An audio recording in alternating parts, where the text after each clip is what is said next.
Bonjour à tous chers amis, il y a quelques jours de cela, j'ai regardé un reportage et je vous avoue que ce reportage m'a beaucoup ému. Alors le reportage en question, vous pouvez le trouver sur Netflix et ça s'appelle Dans l'inconnu, la grotte aux ossements. Très rapidement, parce que j'ai pas envie de rentrer dans les détails, on y suit une équipe d'archéologues qui découvrent au fond d'une grotte quasiment inaccessible ce qui ressemble à une chambre funéraire.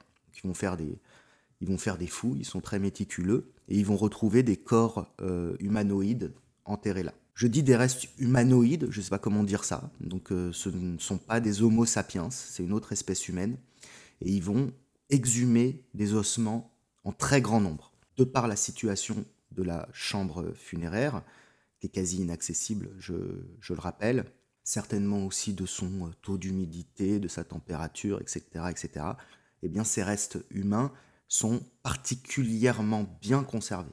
Donc non seulement on retrouve des restes humains, mais on retrouve aussi les traces d'un feu, on retrouve quelques outils, etc. Les archéologues vont d'abord découvrir que cette espèce d'humanoïde qu'ils ont retrouvée est une espèce qui nous était jusqu'alors inconnue. On n'en avait jamais trouvé ailleurs. Et je vous parle de ça, c'est très récent, hein. Les fouilles ont commencé après les années 2010, donc c'est vraiment là, ça vient d'arriver quoi. Alors c'est pas du sapiens, bien sûr, c'est pas du néandertal, c'est pas du Denisova, c'est autre chose. C'est encore une autre espèce humaine. Et c'est une espèce humaine qui est très différente de ce qu'on a connu jusqu'alors. On ne peut pas véritablement faire de rapprochement avec ce qu'on connaît déjà. C'est une espèce qui est beaucoup plus éloignée de nous que ne peut l'être Néandertal ou que ne peut l'être Denisova.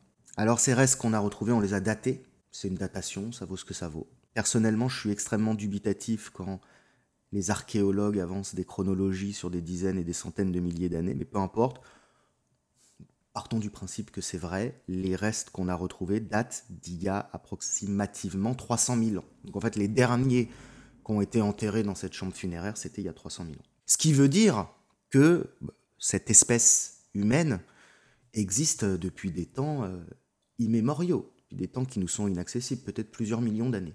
Ce qu'on sait, c'est qu'il y a approximativement 300 000 ans, et cette pratique a dû s'étaler sur des dizaines ou des centaines de milliers d'années, eh bien l'homme de Naledi se rendait dans cette grotte, on va voir comment, et il y enterrait ses morts. Alors cet homme de Naledi, évidemment, on ne sait pas exactement à quoi il ressemble. Vous savez, quand les archéologues font des reconstitutions de ce à quoi pouvaient ressembler nos ancêtres, c'est toujours ils leur mettent des poils, ils leur font des gueules pas possibles, c'est assez effrayant. D'ailleurs, j'aime beaucoup le reportage de Netflix sur ce point-là, c'est que lorsqu'il va représenter ces hommes dont nous ne savons rien, c'est avec des illustrations très suggestives qui laissent beaucoup de place à l'imaginaire. Et des illustrations beaucoup plus belles, beaucoup plus esthétiques que les reconstitutions que font les archéologues en général. Donc je disais à quoi ressemble-t-il vraiment? Eh bien c'est impossible de se faire une idée extrêmement précise, mais on sait qu'ils sont petits. Alors petits entre 1,40 m et 1,60 m, donc c'est petit mais c'est pas si petit que ça quand même. On sait que l'homme de Naledi est très longiligne, il a des très longs bras, des très longues jambes, il a de grandes mains par rapport à sa taille. À un moment, on voit l'archéologue qui pose sa main à côté de celle du petit squelette reconstitué, et on voit que la main est assez grande.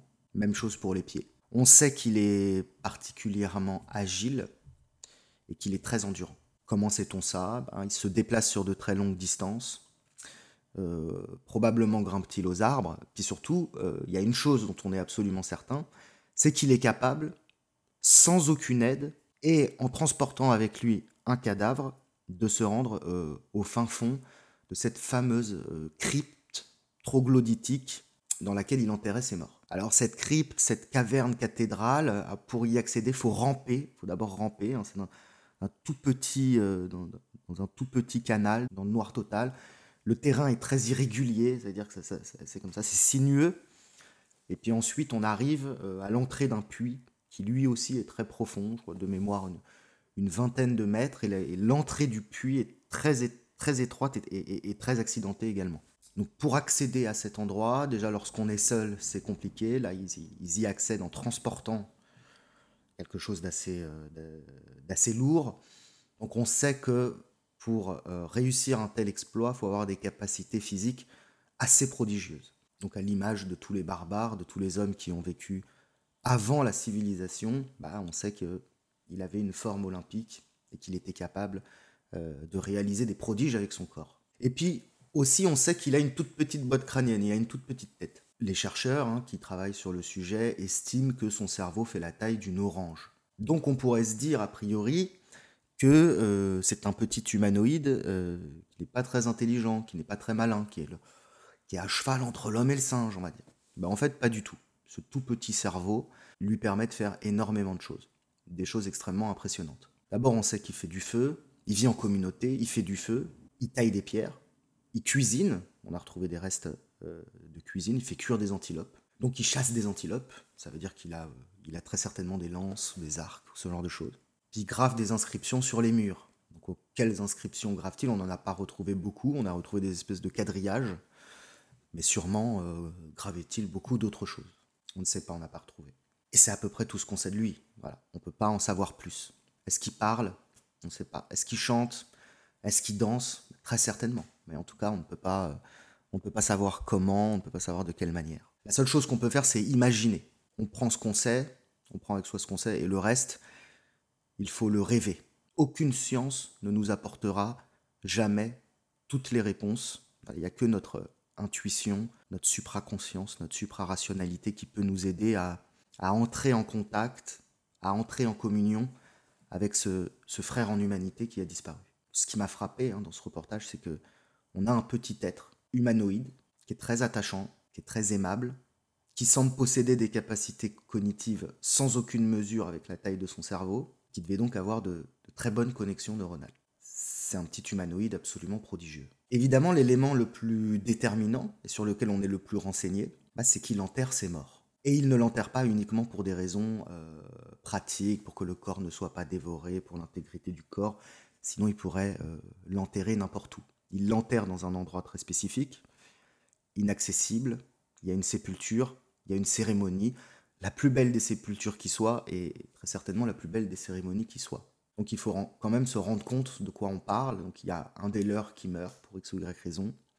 Le groupe tout entier va transporter le corps jusqu'à l'entrée de la grotte, va faire glisser son corps dans le petit réseau caverneux impraticable, en rampant, et puis ensuite ils vont faire descendre le corps au fond du puits par un accès minuscule. Et le tout sans abîmer le corps, parce qu'on n'a pas retrouvé d'os cassés, de fractures, ce genre de choses. Sans abîmer le corps et dans le noir complet. Je vous laisse imaginer le degré de méticulosité et de respect qu'ils avaient pour le cadavre de leur frère, de leur sœur, de leur enfant. Symboliquement, c'est extrêmement fort, parce qu'on a le groupe entier qui descend dans les abysses avec le défunt, en totale communion. Il s'installe ensuite dans la chambre funéraire, qui est sublime. Je vais peut-être mettre en post-production des images. Ils y font un feu, ils mangent, ils restent certainement très longtemps dedans. Puis ils creusent un trou.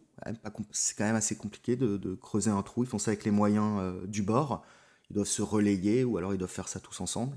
Ils mettent le corps à l'intérieur. D'après ce que j'ai vu, d'après ce que j'ai compris, ils le mettent en position fétale, de manière très délicate. Ils vont déposer les objets qui sont précieux pour le défunt. Ils vont le déposer avec lui dans sa tombe. Donc l'objet en tout cas qu'on a retrouvé, c'est une lame, une pierre taillée. Peut-être mettait-il d'autres objets, mais ces objets, ils ont été dégradés avec le temps, donc on ne les a pas retrouvés. Puis ensuite, ils recouvrent le corps. Donc le corps est parfaitement à l'abri, au fond de la grotte, et puis ensuite, ils font une cérémonie. Je sais pas, est-ce qu'ils chantent, est-ce qu'ils dansent, on ne sait pas. Évidemment, s'ils le mettent à l'abri de cette manière, c'est pour lui permettre d'entamer en paix le chemin vers un monde supérieur. Donc ils ont une spiritualité, ils ont une métaphysique. Ils gravent des choses sur les murs pour l'occasion, parce qu'on a retrouvé des gravures dans la grotte. Et puis ensuite, ils font le chemin à l'envers et ils retournent vers la lumière, vers la vie, quittent le monde des morts. De toute mon existence, je n'ai jamais entendu parler de funérailles plus belles avec une symbolique aussi puissante. Ça m'a bouleversé, je vous le dis franchement. Et ce qui me frappe là-dedans, du peu qu'on sait de ce petit homme qu'on a retrouvé un petit peu par hasard, ce qui me frappe, c'est l'amour. C'est l'amour qui transparaît au travers de tous ces actes qu'on a réussi à retracer. C'est-à-dire que les membres des tribus Naledi, ils s'aiment d'un amour qui, à nous, humains civilisés, dépasse notre entendement. L'amour qu'ils ont les uns pour les autres est absolument sublime et pur. Pourquoi nous ne sommes pas capables de ressentir un tel amour pour les nôtres? Parce que nous sommes beaucoup moins aimables qu'ils ne le sont, parce que nous sommes beaucoup moins dignes d'être aimés, très certainement, et parce que nous ne nourrirons jamais avec l'autre une relation aussi intense et aussi fondamentale. Les liens que nous nourrissons avec les autres sont beaucoup moins profonds. Donc à l'occasion de la mort d'un des leurs, eh bien, ils rendent à leurs frères, à leurs sœurs, à leurs enfants, à leurs amis, un hommage somptueux, somptueux. Ce petit chasseur-cueilleur, humanoïde, dément à lui seul tous les préjugés que nous pouvons nourrir sur la préhistoire. La préhistoire n'est pas un lieu de conflit, de violence, de barbarie, au sens péjoratif du terme, parce qu'en fait c'est très bien la barbarie. Pourquoi serait-il en conflit? Pourquoi serait-il dans la violence? Ils vivent au milieu d'une abondance de ressources. La préhistoire est un âge d'abondance. Et ils ne sont pas surpeuplés, ne se marchent pas sur les pieds les uns les autres. Probablement, les humains ou les différentes races d'humanoïdes se croisent très peu. La préhistoire, c'est plutôt le lieu de l'amour pur et inconditionnel, de la noblesse de caractère, de la loyauté, de l'unité avec le cosmos, de la grandeur de l'âme et de la verticalité pure. Quand on voit leurs cérémonies mortuaires, on comprend que ces petits hommes sont en connexion directe avec le divin. C'est absolument fabuleux. Je me suis souvent imaginé dans mes rêves, quand je suis dans la lune, quand je réfléchis à des trucs, à quoi ressemblerait un monde dans lequel plusieurs humanités coexistent, en harmonie avec la nature et en paix. Et en réalité, ce monde a existé.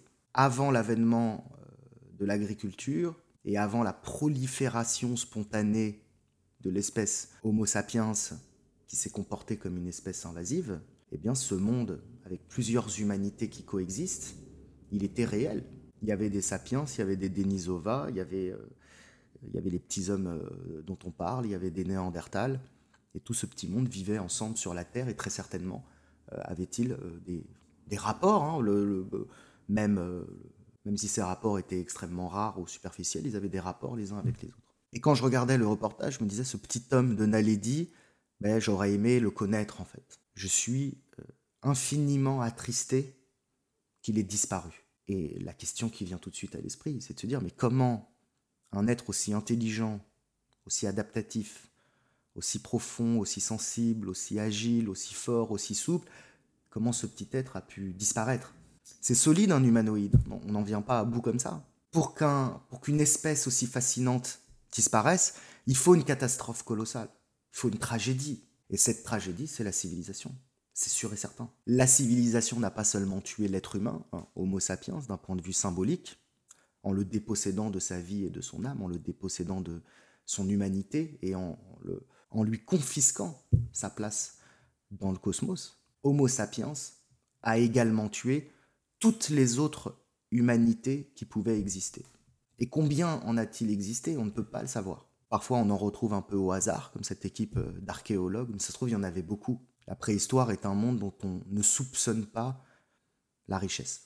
Et l'homme sédentaire, l'homme du néolithique, l'homme qui adopte l'agriculture et qui dès lors peut développer des masses humaines qui vont contaminer son environnement, qui va transformer l'homme en espèce déviante et invasive, bah, elle a tué ces humanités fascinantes de la même manière qu'elle a tué la faune et la flore et qu'elle continue à le faire. Aujourd'hui, dans des proportions absolument démentielles. Je suis tout de même content de savoir que ce petit homme a existé, qu'on ait retrouvé des choses de lui, qu'on ait connaissance de son existence. Comme ça, on peut penser à lui et on peut lui rendre hommage. Je pense à tous les autres qu'on ne retrouvera pas, à tous les autres qui n'ont laissé aucune trace de leur passage sur Terre, parce que le chasseur-cueilleur, il ne laisse aucune trace de son passage sur cette Terre, il ne laisse quasiment aucune trace, parce qu'il fait partie intégrante du grand tout. Il est parfaitement à sa place dans le cosmos, à l'inverse de l'homme civilisé qui laisse derrière lui un tas d'immondices et de destruction, parce qu'il est une déviance, il symbolise une déviance. Donc, excellent reportage, extrêmement émouvant, bouleversant, reportage que je vous conseille.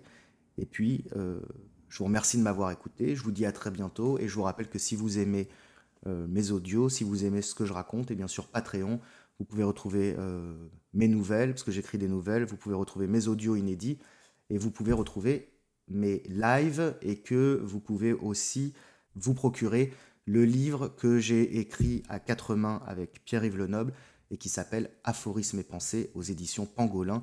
Le lien Amazon est également en descriptif de la vidéo. Je vous remercie de m'avoir écouté et je vous dis à très bientôt.